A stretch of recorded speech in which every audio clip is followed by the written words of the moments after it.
শাকিব খান আর দেবের ফ্যানদের মধ্যে যে লেভেলের মারামারি শুরু হয়েছে রে বাবা, এমন অ্যাকশন তাদের সিনেমার মধ্যেও দেখা যায় না। এই ভিডিওতে আমরা আজকে জানবো এই দুইজন সুপারস্টারের মধ্যে আসলে এখন কে এগিয়ে আছে। সো চলুন জেনে নেওয়া যাক। মনে আছে 2014 সালে দেব প্রথমবারের মতো ঢাকা এসেছিলেন। তখন শাকিব তার সাথে হোটেল ওয়েস্টনে মিট করেছিলেন। তাদের সেই একসাথে ছবি পেপারে আসার পর অনেকেই বলেছিলেন শাকিবকে রিয়েল লাইফে বেশি হ্যান্ডসাম দেখায় আর দেবকে স্ক্রিনে। আসলে তখনকার এফডিসির কমার্শিয়াল ডিরেক্টরদের সেই স্ক্রিনটাই ছিল না যে একজন সুপারস্টারকে বড় পর্দায় কিভাবে প্রেজেন্ট করতে হয়। আর এজন্যই শাকিব খানকে দিনের পর দিন যত সব ফালতু মুভিতে অভিনয় করতে হয়েছে। তবে এটাও ঠিক, মান্নার আকস্মিক মৃত্যুর পর তিনি কিন্তু পুরো ইন্ডাস্ট্রিকে একাই টেনে নিয়ে গেছেন। সেই 1999 সালে ডেবিউ করা শাকিব খান প্রতি বছর এভারেজে 7 থেকে 8টি করে সিনেমা করতেন। অন্যদিকে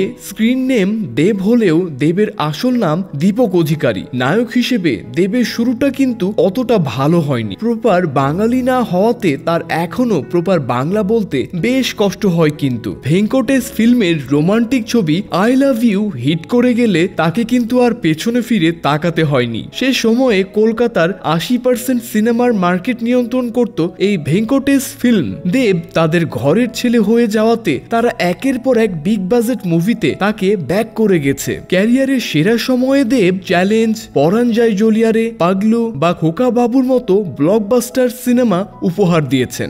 IMDb ক্রেডিটে দেখা যাচ্ছে দেব তার ক্যারিয়ারে এখন পর্যন্ত 43 সিনেমাতে অভিনয় করেছেন। তার মধ্যে সবচেয়ে বড় হিট ছিল অ্যামাজন অভিযান। 20 কোটি বাজেটের এই সিনেমার ব্যবসা ছিল 52 কোটির মতো। অন্যদিকে শাকিব খানের ক্যারিয়ারের সবচেয়ে বড় ছবি হচ্ছে তুফান। মাত্র 7.5 কোটি টাকার এই সিনেমা সম্ভবত প্রথম বাংলাদেশি সিনেমা হিসেবে 100 কোটির ম্যাজিক বেঞ্চমার্ক ছুঁতে যাচ্ছে। শিকারি, নবাব বা এখনকার তুফান শাকিব খান যেমন পশ্চিমবঙ্গে হিট ছবি দিতে পারেননি, তেমনি দেবেরও বাংলাদেশের স্কোর এখন পর্যন্ত 0। তবে শাকিব আর দেব দুজনেই সুপারস্টার হিসেবে দারুণ। তাদের লুক, নাচ বা অ্যাকশন সবকিছুতেই একেবারে টপ। আর এদিকে পারিশ্রমিকের দিক দিয়ে দুজনই এখন সমান সমান। বাইরের প্রোডাকশন হাউস হলে তারা এখন পার সিনেমাতে চার্জ করছেন 2 থেকে 2.5 কোটি টাকা। এখনকার এই অনলাইন যুগে কে কত বড় তারকা সেটা তাদের সোশ্যাল মিডিয়া ফলোইং দেখে কিছুটা ধারণা করা যায়। শাকিব খান